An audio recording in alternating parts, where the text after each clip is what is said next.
Hey, my name is Badass Benny. Welcome to my channel. If you're an ACE, AMAC, and sex human trafficking survivor, you're in the right place.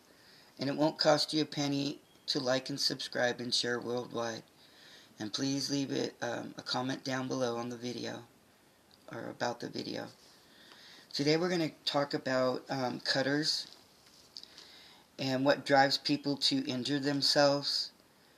The mystery of the cutters, by Robert McClory-writes for the Chicago Reader, and this was in 1986, words by Wire. They often call themselves cutters. This is in fact the preferred mode of self-injury for thousands.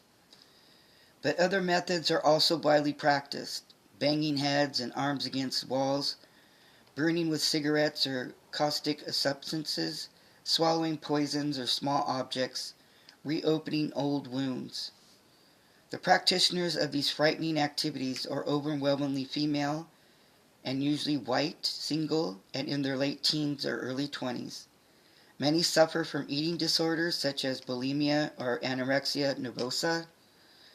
A high percentage has experienced sexual abuse, usually when quite young. They are not suicidal and they are not crazy. They are the self-mutilators, and their number is legion. After Chicagoan Karen Quintero appeared on Phil Donahue's TV show and talked about her experience with self-mutilation, she received more than 1,400 letters from people all over the country. That level of response suggests that self-injury syndrome affects hundreds and thousands of Americans. Chicago psychologist Dennis Weiss investigated cutters in 1983 after he became fascinated with patients of his who had induced seemingly unexplainable injuries. Weiss found that the phenomenon was invariably linked in medical literature to suicide patients. They were not machismoistic either, at least not in the usual sense of the term. Sometimes the bizarre stories that self-mutilators tell reveal twisted kind of rationality. One self-mutilator, a 30-year-old woman, studiously reads books on chemicals in order to concoct acid rinses that will cause second-degree but not third-degree burns. Then there is the recovering alcoholic who punches holes in her arms with needles to let out the pressure of living without booze. Of all the addictions to which human beings are prone, self-mutilation may be the most difficult to understand, for it seems to fly in the face of two or more most basic instincts: self-preservation and the fear of pain. Only now is the subject starting to spur the research projects and treatment centers it deserves. Hartgrove Hospital is a 99-bed private psychiatric facility on Chicago's west side. It is the home of the first inpatient program in the nation designed exclusively for self-mutilators. It launched in May, and so far only a dozen people have completed the 30-day stay in the hospital. To counteract the compulsion to inflict injury, the program teaches people how to manage their lives better, how to relax, how to solve problems. The patients are encouraged to write autobiographies. But the program's medical director, Dr. Alan Showalter, frowns on detailed descriptions of the abuses they heaped on their bodies. This, he says, only seems to further stimulate further self-mutilation. Nor does the program rely on drugs to control symptoms. For reasons still unclear, Showalter says tranquilizers like Valium only exacerbate the problems. They actually disinhibit the patient, increasing the likelihood of self-mutilation, he says. It is not clear why women are far more prone to self-injury than men. The ratio appears to be about 8 females to each male. It may be that men are fear to project their aggressions in other ways. Dr. Wendy Ladere, coordinator of Hartgrove's Women's Program, the link between self-injury and early sexual abuse also may help explain why far more women than men are affected.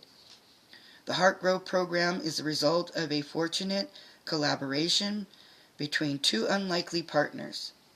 Showalter, a 36-year-old psychiatrist whom first became interested in the program of self-abuse when he began to take notice of patients whose injuries defied the laws of probability, and Quintero, a 28-year-old woman whose hair-raising life experiences included sexual abuse as a child and alcohol dependency, repeated institutionalization, a failed marriage, and a self-mutilation.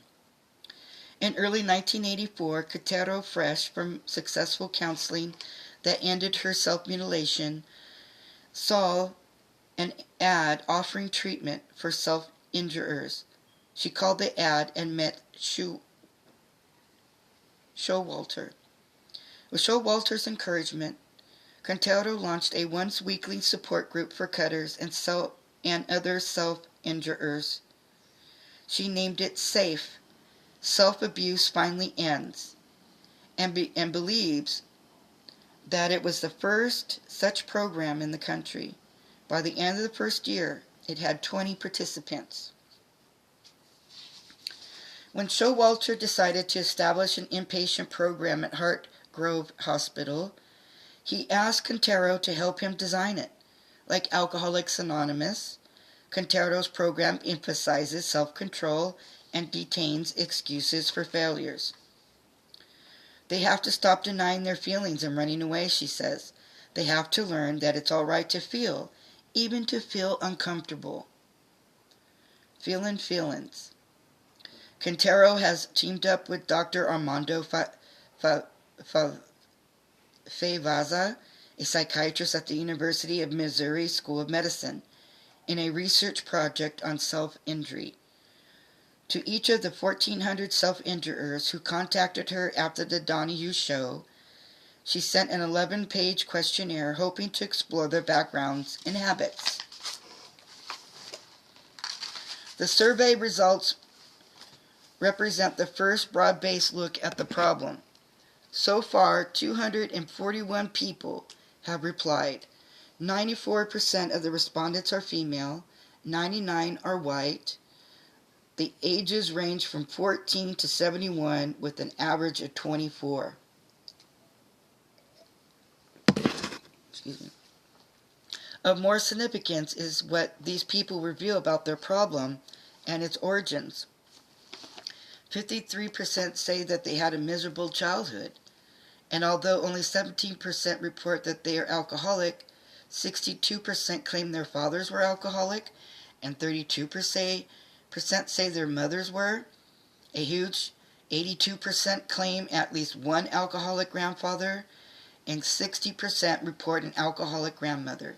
More than 83% say they grew up with a lot of double messages in the home. What all this points to, says Quintero, is deep roots of the syndrome. Roots that extended deep into childhood and even into preceding generations. Almost 45% remember being sexually abused, and the average age at which the abuse occurred was 4. In addition, 46% say that they were otherwise physically abused in childhood. The most popular means of injury reported by the respondents of injury is self-cutting, preferred by 64%. It is followed in descending order by hitting, burning, reopening old wounds, scabs, and swallowing objects such as pens and small flashlight batteries. The vast majority of respondents began hurting themselves at 12 or 13, about the age of puberty, and 50% say they have engaged in harmful actions 50 times more since then. Almost 80% say they usually do it on the spur of the moment, without necessarily being aware of any specific cause. 44% say they feel much better afterward. One indication that self-mutilators are out of touch with their feelings, even physical feelings, is the fact that 28% claim to feel no pain when they act, and another 37% claim very little pain. Disassociation. The connection with the eating disorders is confirmed by the 65% who say they are bulimic, anorexic, or both. Weiss also found that anorexics and self-injurers display very similar psychological traits. For example, members of the two groups feel ineffective, distrust others, and fear the responsibilities of adulthood. What that means has yet to be probed. Quintero says that she is open to whatever it takes to make the public aware, but mostly her efforts are for the benefit of that unnumbered group of Americans who have long regarded themselves as freaks, slaves to the habit that makes no sense. And for these people, there's at least the welcome news that they are neither subhuman nor alone, in the assurance that it doesn't have to be this way forever. What are you going to do to take care of yourself today?